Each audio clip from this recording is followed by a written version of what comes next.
Agora chegou a hora da gente poder rir um pouquinho. Amanhã é comemorado o Dia do Humorista. E o convidado de hoje está aqui presente para contar um pouquinho dessa profissão que é capaz de melhorar o dia ou até mesmo a vida das pessoas. É o humorista Thiago Carmona. Bom dia, Thiago. Bom dia. Bem-vindo. Obrigado, um prazer enorme estar aqui, muito bom mesmo. Prazer e obrigado pela recepção, muito boa. Fica à vontade. Aí fica à vontade, mas aqui é a casa da mãe, a gente fica assim, né? Com certeza. Ô, Thiago, amanhã é dia do humorista? Amanhã é dia do humorista. Parabéns. Obrigado. Eu soube há pouco tempo que o humorista tinha um dia. Entendeu? Não sabia, não sabia. Não. Agora nós estamos tendo que fazer festa em casa, comemorar o dia do humorista. Maravilhoso. Thiago, quanto tempo já que você está nessa profissão? Como que você... Antes de quanto tempo? Como que descobre, né, o humorista? Isso é uma coisa nato ou se aprende? Nossa, boa pergunta. Sinceramente, eu não sei responder. Não sei. Eu nunca fui o engraçadão. Pois é, nunca foi o engraçadão da casa, da sala. Não, eu sou bem-humorado, se eu tiver dormido bem. Entendeu? Quando eu não durmo bem, eu não sou tão bem-humorado assim, não. É uma questão biológica mesmo. Eu nunca fui engraçadão, mas eu sempre fui bem-humorado. Entendeu? E comigo nasceu muito por acaso. Eu sou publicitário. Aquele sonho do aluno que sai da faculdade, monta uma pequena agência de propaganda. Um dos primeiros clientes foi o Queijo Comédia e Cachaça, que foi o primeiro grupo de comédia stand-up aqui de Belo Horizonte. Então a gente foi fazer a produção deles. Ao ir fazer a produção, eu descobri o que era o stand-up mesmo e descobri que eu tinha um texto de stand-up do primeiro dia que meu filho nasceu. Do primeiro dia. Quando meu primeiro filho nasceu, eu escrevi um texto para mim. Né? Não era para ninguém. Eu sempre gostei de escrever. Era uma terapia.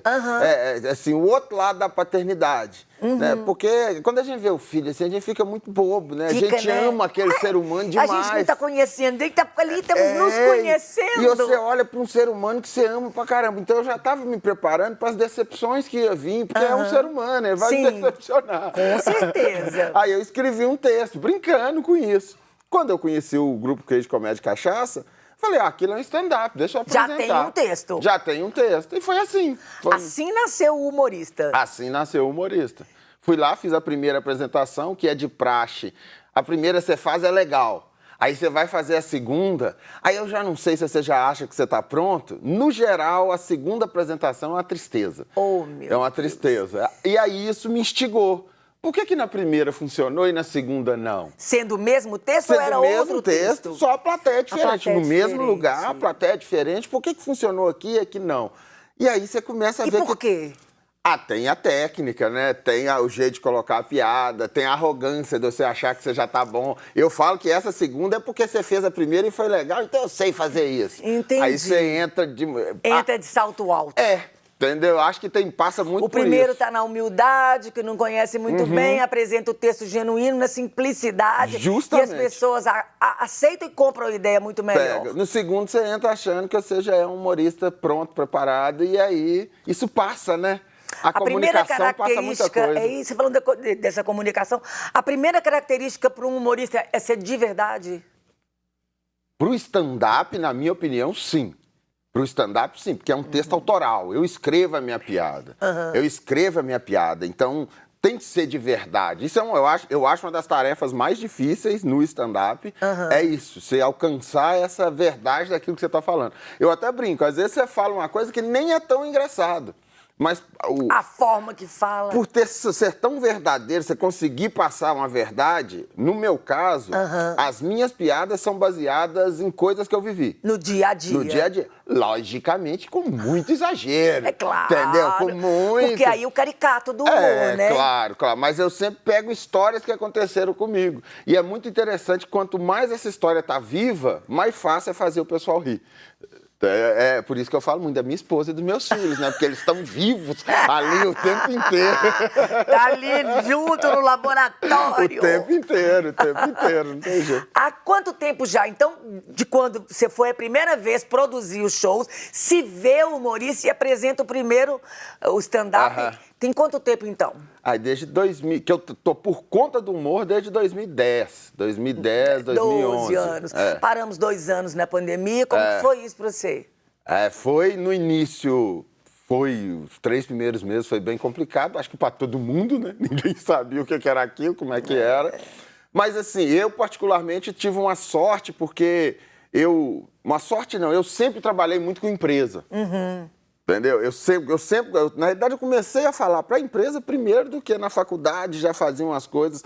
Então, na pandemia, os 3 primeiros meses foi difícil, mas depois as empresas veio se adaptando. Sim. E aí surgiram as lives. Sim. Entendeu? E aí é se adaptar para aprender a fazer o povo rir olhando para a câmera. Porque isso não é fácil. Isso aqui.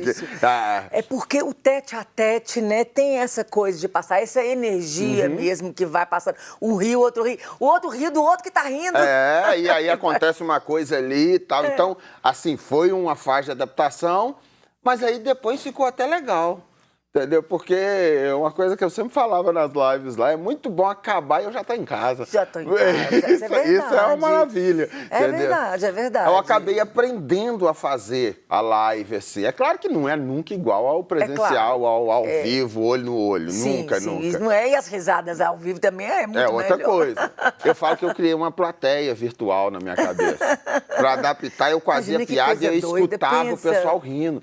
O que foi muito bom, porque nessa plateia da minha cabeça, realmente eu sou o melhor humorista do mundo. Ela ria de tudo, ficava em pé, batia palma. O duro foi voltar para a realidade agora.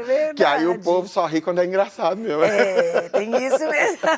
E qual é a maior dificuldade de um humorista enfrenta hoje em dia? Começando ou caminhando, porque hoje todo mundo tá fazendo stream, né? Humor. Brota assim em cada esquina. A gente passa assim, tem nascendo humorista de stand-up ali. E principalmente no YouTube também, que a gente vê isso o tempo todo, né? A concorrência é muito grande. O YouTube é uma dificuldade para mim, pro humorista atual. É bom e é uma dificuldade. E por quê? Porque obriga você a ficar colocando material. Alimentando. E não necessariamente você faz e tá bom. Entendeu? Tem texto meu que às vezes eu começo a escrever com um comentáriozinho da minha esposa. E ali aquilo cresce, daqui a pouco, depois de um ano, eu falo, tem 15 minutos de texto. Só que eu sou obrigado a alimentar. É isso mesmo, porque você escreve várias laudas e deu 15 minutos de apresentação. Então, diante disso, como você organiza seus shows? Os shows duram o quê? 1 hora? O show solo é 1 hora que sempre passa, porque né, a gente fala demais, entendeu? O negócio rende, sempre passa. Mas a ideia é 1 hora. Tá, média é 1 hora. Se tá indo muito bem, todo mundo rindo, feedback. Já fiz quase 2 horas na Bahia, entendeu? Fui fazer um show na Bahia, foi quase 2 horas. Aí, se eu começo a organizar seu show, vamos começar falando de família e uma coisa vai puxando a outra, é assim? Você vai construindo o show. Por isso que uma dificuldade que tem, que a gente tinha muito no início, mas por outro lado era bacana, ninguém conhecia o que era stand-up, estava começando. Então, qualquer coisa que a gente fizesse já era alegria, já era diversão, não tinha muito parâmetro, entendeu? E, no meu caso, que trabalhava com o primeiro grupo de comédia, eu sempre estava na produção do show, vendo, acontecendo, e eu sempre tinha chance de testar o texto. Isso, não só testar o texto, e aquilo que acontecia de errado com eles já resolvia. E aprendendo. E testar o texto é muito importante. Então, por exemplo, eu estou construindo o meu terceiro show solo. Eu tenho 2, que o primeiro é o Poderoso Negão, entendeu? O Involução, que foi no meio da pandemia, ele não estava pronto completo, mas também vou ficar com o material guardado, soltei o material. E eu estou fazendo um agora que eu não sei o nome ainda não, mas vai haver com expectativa, entendeu? Porque eu acho que a pandemia ensinou muito para a gente não ficar muito na expectativa, viver a realidade, que é melhor. É verdade. E aí você vai construindo isso. Igual esse que eu estou fazendo, eu venho falando de pandemia, aí eu venho falando daquilo que foi rolando na pandemia. Eu precisei melhorar minha comunicação, porque senão a gente se matava dentro de casa, o tempo inteiro, entendeu? Eu falo de ansiedade, de depressão, entendeu? E venho falando, aí claro, coloco sempre minha voz. Aquela convivência, 24 horas, todo mundo agarrado. E aí a gente vem falando sobre essas coisas. Aí ele acaba indo, você vai construindo, mas precisa do teste, entendeu? Então eu acho que a maior dificuldade pro novo hoje é ter lugar para testar, entendeu? Ele precisa ter um lugar para testar o material dele, para ver quem é ele, o que ele quer fazer, como entender a plateia, entendeu? Entender a plateia. O termômetro para o humorista, se foi aceito, se não foi, é sempre as risadas, ou uma plateia mais contemplativa ou pensativa, é bom ou é ruim? Ah, não, quando você começa, você quer risada e aplauso o tempo inteiro. Por favor. A gente tá trabalhando com ego, né? O artista tá... O termômetro, então, são as risadas. Pra mim, hoje, não. Eu demorei com o tempo, eu entendi não lembro quem me falou isso e me marcou bastante. O termômetro, pra mim, é o olhar. Ah, tá. Porque se você fica com 1 hora com as pessoas te olhando de verdade... Ninguém pegou o celular. Ninguém cochilou. Então, você ganhar a atenção do olhar, e plateias são diferentes. Tem gente que ri muito, sabe, às vezes eu fui fazer um show numa empresa uma vez que era no horário do almoço, comemorando o aniversário, na empresa. Então, você imagina o clima do peão que vem, entendeu? Naquela 1 hora de almoço dele, que ele tá a fim de comer em 15 e deitar, aí bota eu lá pra contar piada pra ele. Não é o melhor clima do mundo pra fazer a piada. Entendi. Só que no dia tinha uma senhorinha da limpeza, com uma risada maravilhosa. Então, na hora que eu contei a minha primeira piada, que ela riu, acabou. Eu falei, pronto, é pra ela meu que eu vou show contar. vai ser ótimo por causa dela. Porque a risada dela vai contaminar os outros. E foi dito e feito, entendeu? Porque o riso contamina. Vai contagiando, contadinho, pega todo mundo. E aí o pessoal riu. Mas eu não espero você estar num evento desse, muita risada. E é interessante você falar do olhar, porque em tempos de pandemia tá todo mundo de máscara. Justamente. E aí você não sabe se tá rindo, se não tá rindo, mas o olhar, ele é muito, se torna mais expressivo. Sim, por isso que nas lives era muito importante. A pior live na pandemia que foi, era que se você só ficava olhando pra câmera. Aquela live que tinha as carinhas do pessoal, pronto, eu tenho olhar, entendeu? É claro que eu tenho muito distração quando a pessoa está em casa. Isso tudo dificulta o show. Verdade. Mas o termômetro, para mim, é o olhar. Mas é claro que a gente não quer só uma plateia que olhe. Precisa rir. A gente quer bater palma e ficar de pé. Interagir. Também, faz parte de tudo. Né?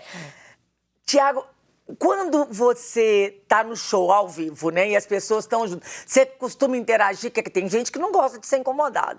Lá vem ele chamar a gente aqui. Eu interajo, sim, mas eu tenho muito essa preocupação que você falou, porque eu, como plateia, sou o cara que não quer que converse comigo. Não olha... Entendeu? Aquilo que eu falei, eu não sou o Aparecidão. Eu, como plateia, eu não quero que converse comigo. Então, eu procuro muito brincar com quem tá aberto a essa brincadeira, entendeu? Que aí você sente na pessoa. Pra mim não tem nada melhor você estar num show e tem 2 amigos e um é engraçadão. Tudo que você fala de alguém, ele aponta pro amigo. Esse cara pra mim é maravilhoso, porque vai ter uma hora que eu vou olhar pra ele e falei, cara, tudo que eu pergunto você aponta pro seu amigo, ou seja, eu já descobri com quem eu posso brincar aqui. E aí ele tá achando que é com o amigo. E aí eu falo, não é com seu amigo, é com você, porque você gosta da brincadeira, entendeu? Porque você tá brincando, você tem que gostar da brincadeira. Mas eu sempre tento trazer aquele que quer brincar, entendeu? Nessa observação, então, que você fez aí, o humorista, ele é um grande observador? Tem que ser. Ele tem que ser. Eu acho, pra mim, a observação é o fundamental. Pra poder colher as histórias e tirar daquela história, mesmo sendo dramática, uma ponta que vai fazer o humor. Isso. Mesmo do drama. Observar tudo. O humorista tira do drama risada? Tira, como o Ariano Suassuna que falava, né? Tudo que é ruim de viver é bom de contar. E tudo que é bom de viver é ruim de contar, né? Ele falava isso, você não quer, o seu amigo viajou. O Ariano Suassuna que falava isso, seu amigo viajou. Fui na Irlanda, e como é que foi? Foi maravilhoso. Acabou o assunto. A gente quer saber da mala que perdeu, da água que acabou, do voo que atrasou. Que você foi pra ilha e o barco não te pegou, você teve que passar a noite na ilha. A gente é estranho. Tiago, para aquela pessoa que tá querendo começar, né? Tá vendo a gente aqui hoje, conversando, essas coisas assim, no quintal da nossa casa. Fala, nossa, tem vontade de ser humorista. Quais são as dicas que você dá para quem tá começando? Aí eu vou ser muito pai. Primeira dica é estudar. Entendeu? Ler. E não é estudar comédia só que eu tô falando, é ler. Gostar de ler, gostar de aprender. Entendeu? Gostar de olhar para o outro mundo e... Você não precisa concordar com a visão do outro, mas entender por que o outro pensa daquele jeito. Né? É o que eu estava falando com a minha esposa lá, a gente estava vendo um documentário de índios lá, aí o índio com aquele negócio que ele põe na boca. Aí meu filho falou, nossa, mas é estranho, né, papai? Pequenininho. Eu falei, quando você olha assim é estranho. Mas olha sua mãe, ela estava toda maquiada. Entendeu? Pro índio, ela olhar para aquilo ali é estranho também, entendeu? A gente é sempre estranho. Então, ler, estudar, escrever, bastante. Tiago, a gente vive numa sociedade hoje completamente diferente daquela comédia, daquele humor que era feito há 50 anos atrás. Que mexia com todas as partes, e hoje politicamente correto, hoje os militantes, né? E tudo é militar. E ficou chato fazer piada hoje, que não pode fazer piada com tudo que fazia antigamente? Eu não sei se ficou chato. O ser humano é sempre chato, né? Eu não sei falar qual época o ser humano não foi chato. Acho que a maior dádiva da gente é isso. A gente é maravilhoso e chato pra caramba em 5 minutos. Entendeu? Eu acho assim, eu queria que o humorista não tivesse tanta importância. Isso é uma coisa que eu falo. No sentido assim, o cara tá fazendo uma piada. Entendeu? Pra quem tá levando tão a sério a piada do homem?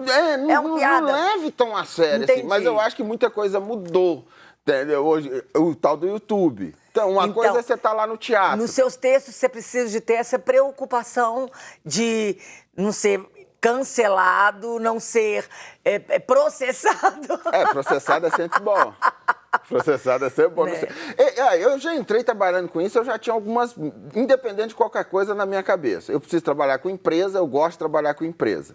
Entendeu? Naturalmente, eu tenho um humor que o pessoal chama de mais limpo, mas não é nada moral, entendeu? É parte da criação da minha avó e da minha mãe. Eu fui criado por minha avó e minha avó que é as bravonas, que é as velhinhas bravas do interior de Minas. Então não tinha palavrão dentro de casa, Então, naturalmente, meu humor é mais limpo, não por moral. Agora, os problemas para fazer piada, eu acho que sempre teve, hoje piora por causa da internet, entendeu? Às vezes a piada chega descontextualizada, mas assim... Igual eu faço piada com a minha esposa.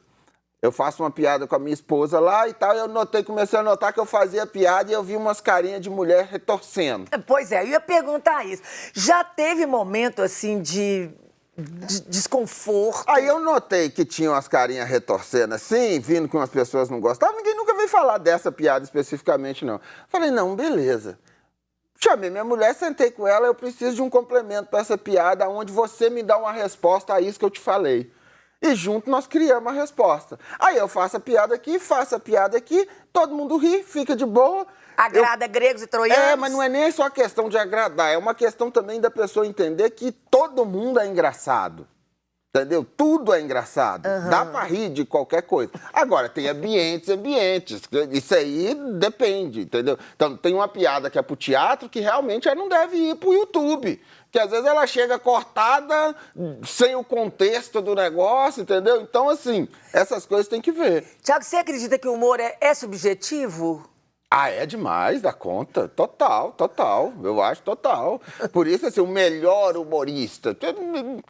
Pra quem que é o melhor humorista? Entendeu? Pra quem? Eu admiro, tem um cara, um palhaço Miduim. Não sei se você já viu. Lembro. Só faz piada ruim. Só faz piada ruim. Aí você vê a primeira e você fala, meu Deus, que vergonha. A terceira, meu Deus, que vergonha. Na quarta... você começa a rir de tão ruim que era. Ou seja, ele consegue o objetivo fazendo ruim. Então, é essa maravilha do riso, entendeu? Então, assim, é subjetivo. Eu acho que não dá pra falar qual é o humor melhor. Às vezes o pessoal pergunta, você não me perguntou, até te agradeço, qual é o limite do humor. Como que nós estamos chegando você lá? Ia chegar lá. Antes de eu chegar no limite do humor, eu tenho uma outra aqui. Quando se conta uma piada ruim, você sabe que a piada é ruim. É o humorista que vai dar o tom, a cara, o jeito, pra tirar o riso da pessoa? Eu gosto de falar assim que eu testo uma piada umas 5 vezes pra eu concluir que ela é ruim. Com a piada que eu escrevi umas 5 vezes. Testa numa plateia, testa de um jeito, fala de um jeito, fala até... Com pessoas realmente, diferentes. Só eu achei engraçado isso. Ou joga ela fora? Joga ela fora. Joga ela fora, entendeu? Mas tem que testar, porque às vezes uma pausa que você fala, entendeu? Um jeito de tirar, entendeu? Tem coisas no que meu... nem você esperava que o povo fosse rir naquele momento. Que você descobre, às vezes, na apresentação. Porque você descobre Tiago, no olhar. Agora sim, qual é o limite pro humor? Essa pergunta é boa demais. Eu tô doido, eu vou responder essa pergunta se você me responder uma outra. Vai. Qual que é o limite do cinema? É ilimitado. Da literatura? Não tem. Então também... Não tem, né? Não tem. Não tem. Eu Vamos consigo vendo. responder o limite do meu humor. Eu sei o do meu humor, eu sei. O limite do meu humor é minha mãe. Entendeu? Por quê? Minha mãe torceu a cara aquela piada pra mim, mesmo eu gostando da piada, na hora que eu vou apresentar ela, eu lembro da minha mãe. Aí a energia da piada já sai com a energia. Isso! Ele tá dando as varadas, já sai com a energia assim. Minha mãe não gostou. Mas ela nunca me fala. Entendeu? Nunca me fala. Ah, não gostei. Eu sei pela cara dela. Eu queria, sabe? Mas ela não é de falar. Então, sua mãe é seu termômetro. É meu termômetro. É raras as piadas que eu tenho, que eu mantenho a mesma energia. Eu tenho uma ou duas que eu faço, que eu sei que ela não gosta. Entendeu? Esse é o meu limite do humor. Minha mulher fala, e eu? Você é menos. Bem menos. Mas bem menos. Se eu tô mais disposto a disputar e argumentar. Ô, mãe, eu só quero agradá-la. Tadinha, já fez tanta coisa por mim, não tem porquê eu... Né? Então, assim, o meu limite é esse, entendeu? Mas eu tento burlar esse limite. Às vezes porque a mãe te conhece, a mãe sabe tudo. Mãe, nós sabemos de tudo. Às vezes eu conto a piada, eu sei que ela não gostou, e eu tento um outro jeito de falar a mesma coisa. Entendi. Entendeu? E aí eu vejo que passa. Então esse trabalho é maravilhoso, É maravilhoso, entendeu? Esse trabalho. Mas o limite do humor... Qual plateia é mais difícil de fazer rir? Criança, adolescente, criança, jovem ou idoso? Criança não é nem a praia do stand-up. Não é a praia do stand-up. Stand-up é só pra adulto. Adolescente? Não é que é só pra adulto. Dá pra fazer as crianças rir também, mas não é um humor adulto, entendeu? É um Nem humor... adolescente? Não, adolescente dá pra fazer umas coisas por ter um filho adolescente em casa. Pois é, mas então... adolescente é aborrecente? Exato, com certeza, né? Arrancar riso deles, aquele olhar crítico assim, altíssimo. Não que eu seja o melhor pra isso, eu não sou. Eu falo, eu tenho um filho de adolescente de 16 anos em casa e ele quase não me assiste. Ele assiste amigos meus que eu conheço, que eu fico zoando aí, ó. Tá, é o seu fã aí, ó, meu filho. Não sabe nada do que eu escrevo, mas sabe tudo que você escreve. Porque o cara é mais novo, tem uma linguagem mais próxima. Os videogames de hoje eu já nem entendo mais, entendeu? Antigamente eu gostava de jogar videogame. Tênis, E eu gostava de jogar. Os meninos gostam de ver os outros jogando. Quando eu falo isso com eles, eu já perco eles. Eles falam, tiozão, velho, entendeu? Tiozão. A minha praia realmente os casados, pai de família... Filho, o seu universo. Adoro falar de pobre, gosto muito de pobre, da energia do pobre, entendeu? A felicidade do pobre, entendeu? E aí eu falo, não é nem falar, eu gosto. Pra mim não tem nada mais bonito que um pobre sem dinheiro, que encontra com um tanto de outros pobres também sem dinheiro, e esses outros, eles fazem uma vaquinha para ajudar o pobre que está mais sem dinheiro do que esse que não tem dinheiro. Essa comunidade... Não é que quando você dá comida para o morador de rua, um pouquinho que ele tem, ele divide com os colegas dele. Esse dia teve um na porta da minha casa. Foi antes da pandemia, sem um pé, ganhou um café com pão lá de um vizinho, eu estava saindo, mas ele me ofereceu numa felicidade, vamos tomar um café aqui junto aqui. Falei, gente, ele só tem esse café com pão e ele está me oferecendo. Não é legal demais, né? Não é nem um louvor a ser pobre. Eu acho que a energia... Eu vi alguém falando isso também. A gente usa o termo empreendedor. E quando é pobre, é gambiarra. O pobre é um dos caras mais empreendedor que tem, bicho. Ele resolve os problemas. Resolve na gambiarra. Um chinelo se transforma em uma tampinha pro ralo com um preguinho em cima. Eu acho genial isso, entendeu? Então, assim, tem uma energia, uma resiliência que tem que aprender muito. Entendeu? Verdade. Tem que aprender. Então, esse material é o seu maior material pro stand-up. Eu falo muito de casamento, de filhos. Eu falo daquilo que eu tô vivendo. Entendeu? Eu comecei a fazer uma pós-graduação em neurociência. Eu já estou querendo escrever sobre cérebro, educação, aprender a cabeça da gente e tal. Então eu falo muito sobre aquilo que eu estou vivendo. Maravilhoso. Muito. E minha família, não tem jeito. Minha avó é peça... Eles vão estar. E minha avó é peça presente o tempo inteiro, entendeu? Eu falo que se ela tivesse viva, com certeza ela já tinha me dado umas varadas pelas coisas que eu estou falando. Material, mas já te deu a vida inteira, né? Ela era demais. Thiago, maravilhoso. Gente, olha só, tá aqui na tela o Instagram do Thiago, arroba Thiago Carmona, Thiago com TH, e também tem o site thiagocarmona.com. Aqui, para humorista, é importante que você entre, que você siga, que você compartilhe, que você curta, que você comente no YouTube e no site também, né? Siga, ativa o sininho, ativa a notificação, para poder participar, para ganhar engajamento, porque eles vivem disso. Então, como fala, né? Se gostar, joia. Se não gostar, indica pros inimigos. Justamente. Talvez ele precise rir. Aí ele vira, talvez, até o seu amigo depois.